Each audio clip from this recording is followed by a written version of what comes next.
Andrew Tate, the most banned man on the planet, chimes in on the FTX and Sam Bankman-Fried news. Also, too, guys, Elon Musk with another epic tweet talking about Sam Bankman-Fried and FTX investigation. I got all that for you and more, so you're definitely going to want to stay to the end of this episode, guys, because I got all the top news stories that the mainstream media is not talking about. And at this point, guys, they're aiding and abetting these criminals. So, guys, let's go ahead. Let's get straight into it. I'm going to play the Andrew Tate clip for you now and give you my thoughts. Let's go ahead. Let's get started.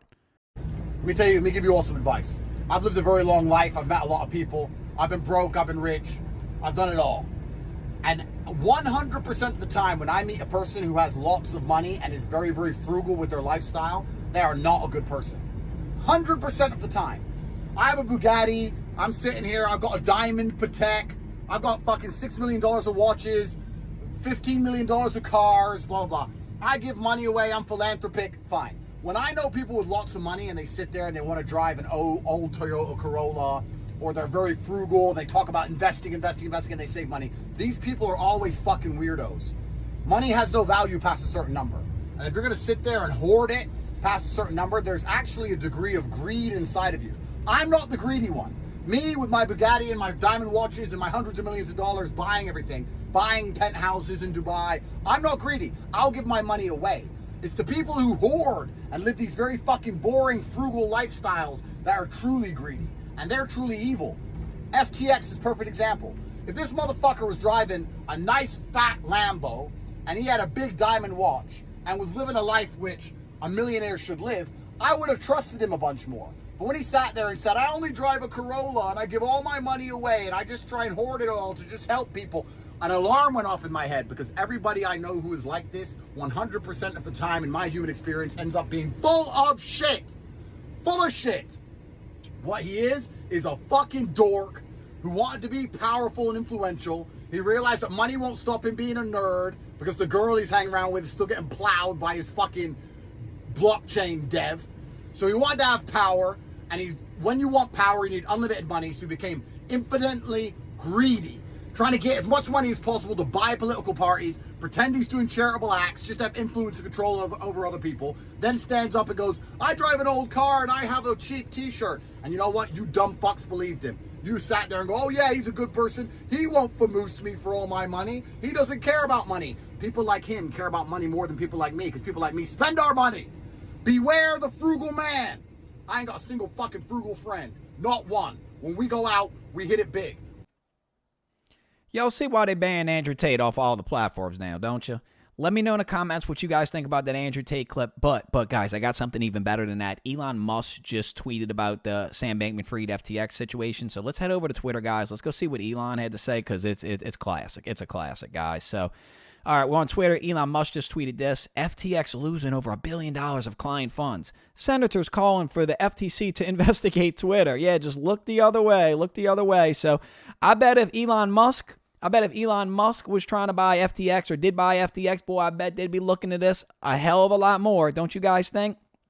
So, guys, head over to Twitter, guys. You know, you can go verify this tweet for yourself. He just posted it. But let's get to the next story, guys. So, disgraced tech bro this is from the Daily Mail. Disgraced tech bro Sam Bankman-Fried blames his ex-lover for the FTX collapse and $32 billion loss.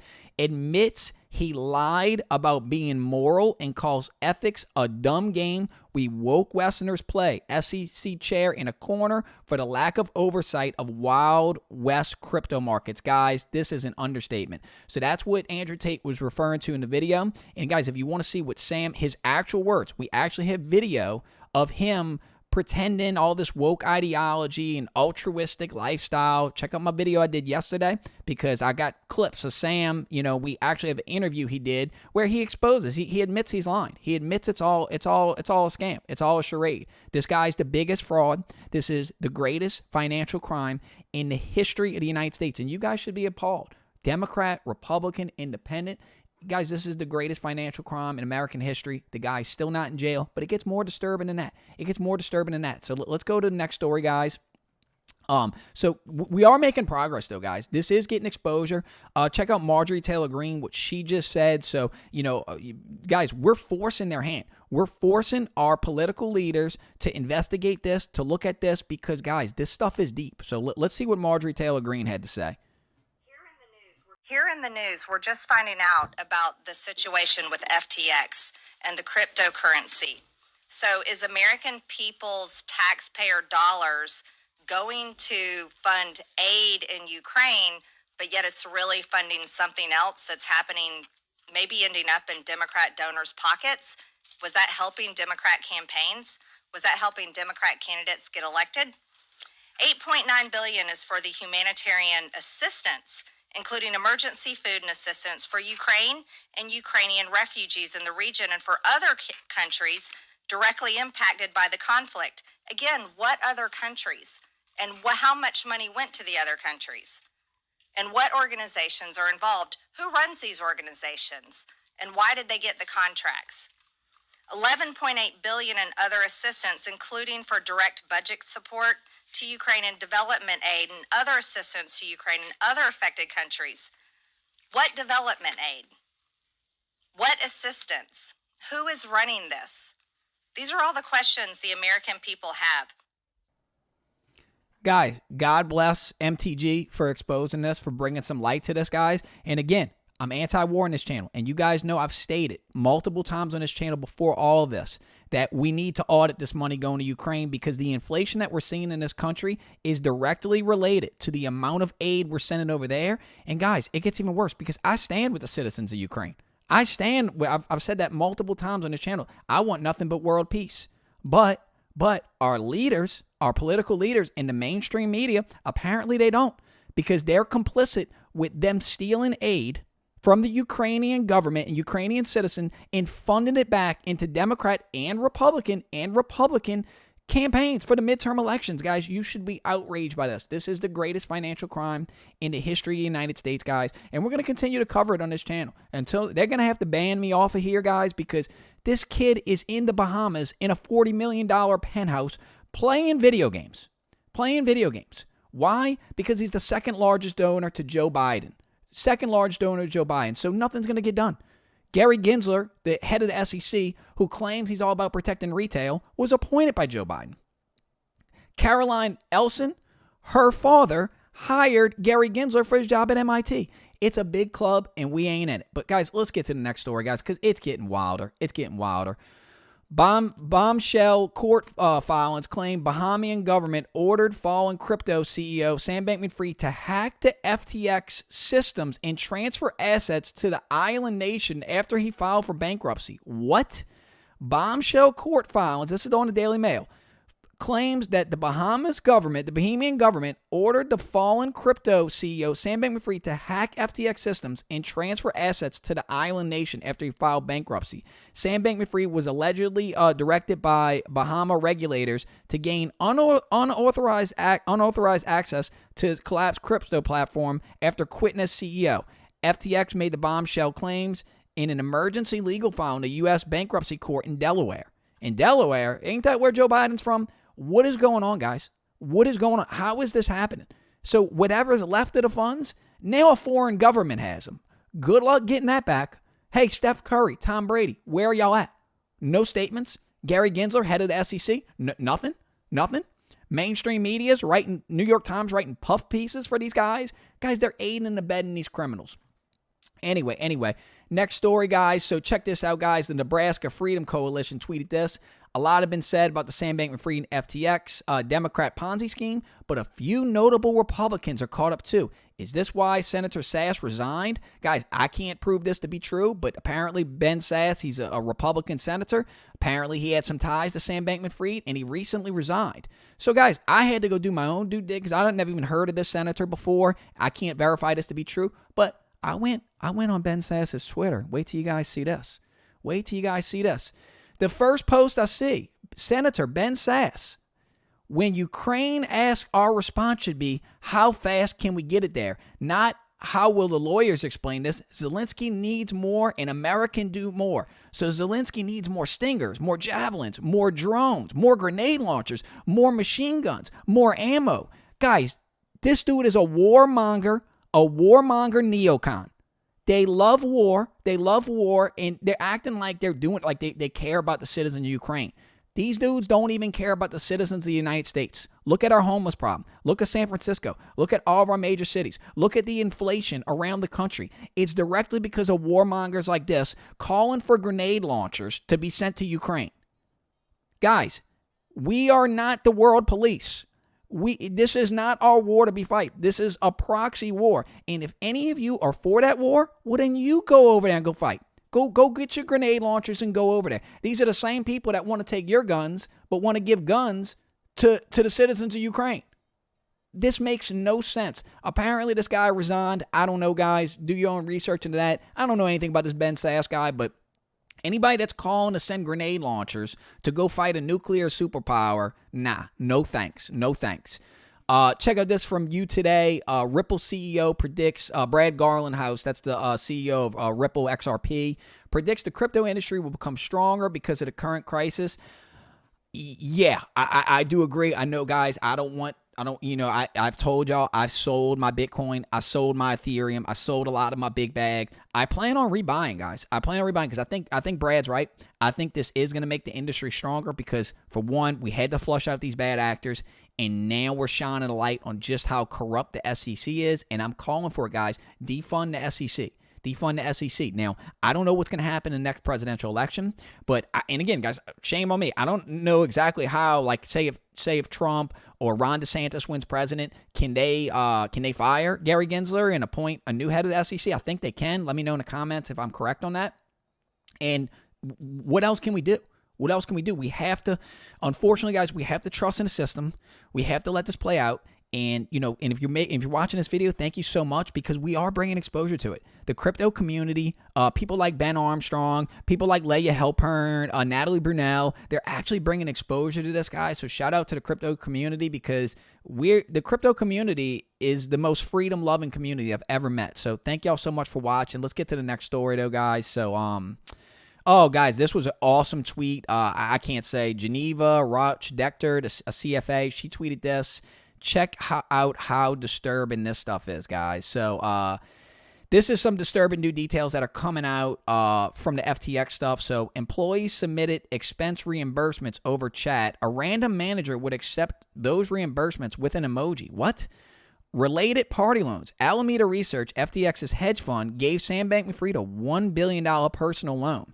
They also loaned direct engineer Nishad Singh $543 million. How nice. Very few records were kept. Most decisions were made over chat with the messages automatically deleted over a certain time. God, I'm hearing reports they didn't even have an accountant.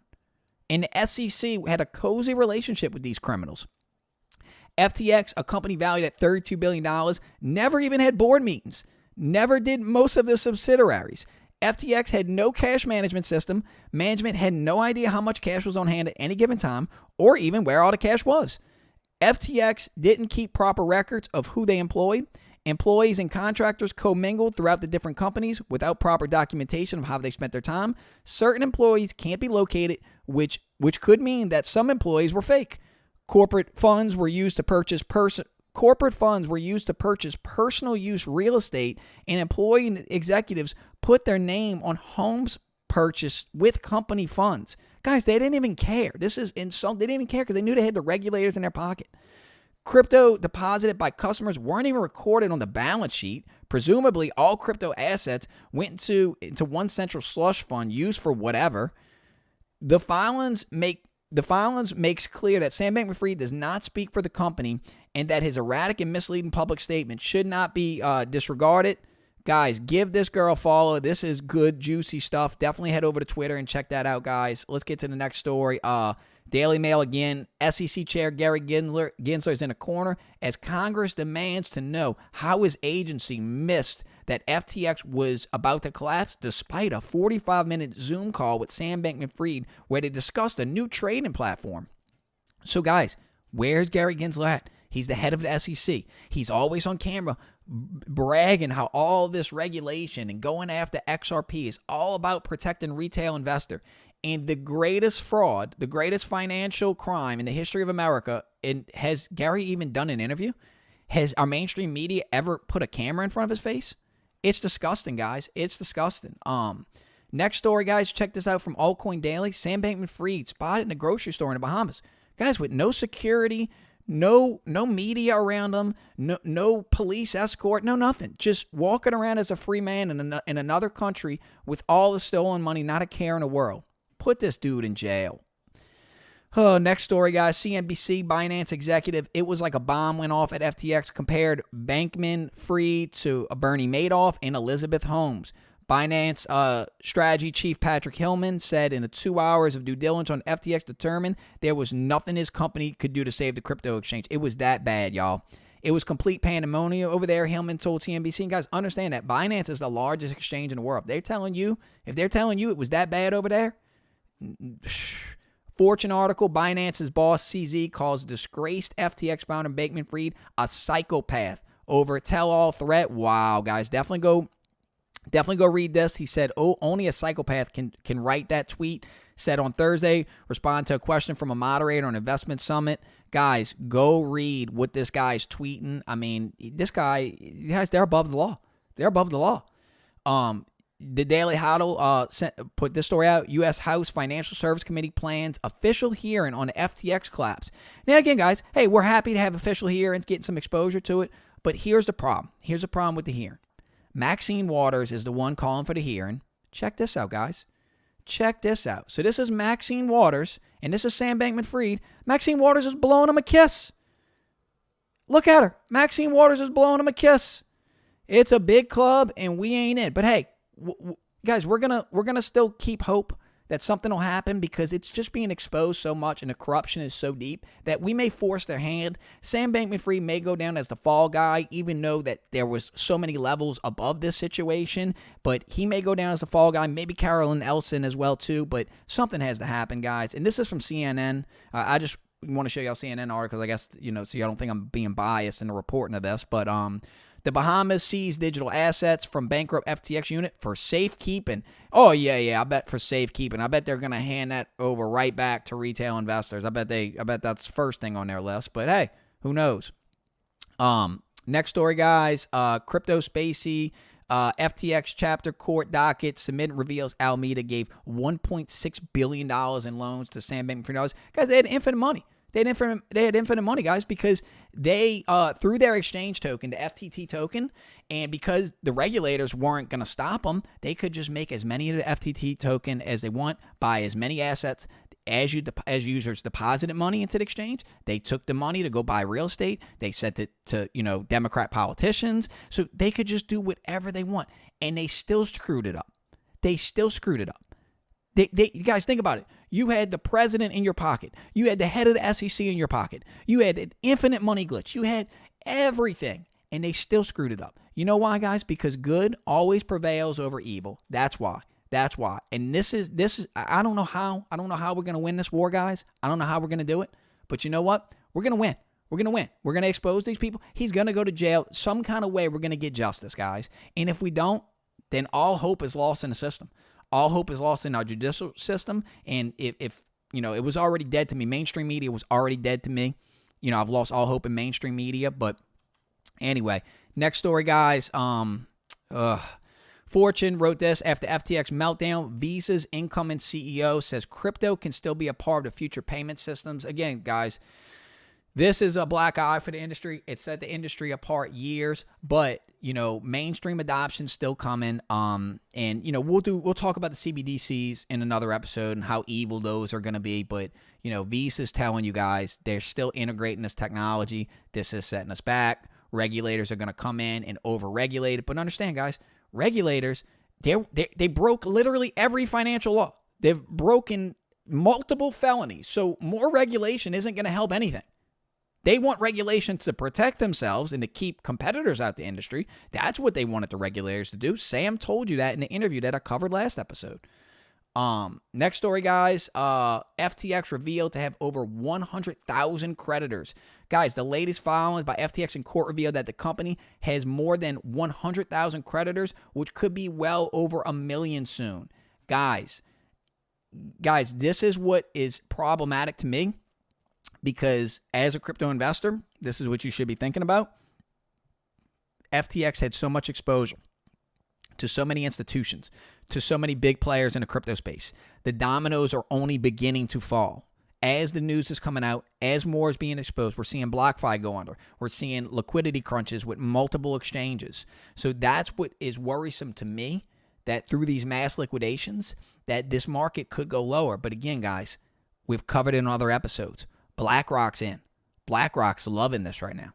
BlackRock is sitting back like, yeah, drop the price. We can't wait to get in. Fidelity, the largest issuer of 401ks.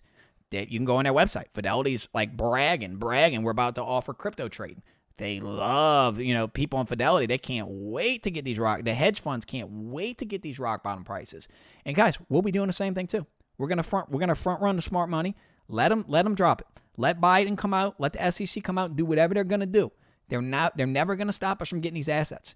They cannot stop Bitcoin, guys. But anyway, guys, if you made this far in the video, thank you so much for watching. Drop me a 100 emoji in the comments. Anyway, y'all, I'm Classic Kev. Just keep having faith. We're gonna beat these monsters. Anyway, y'all, I'm out. Peace.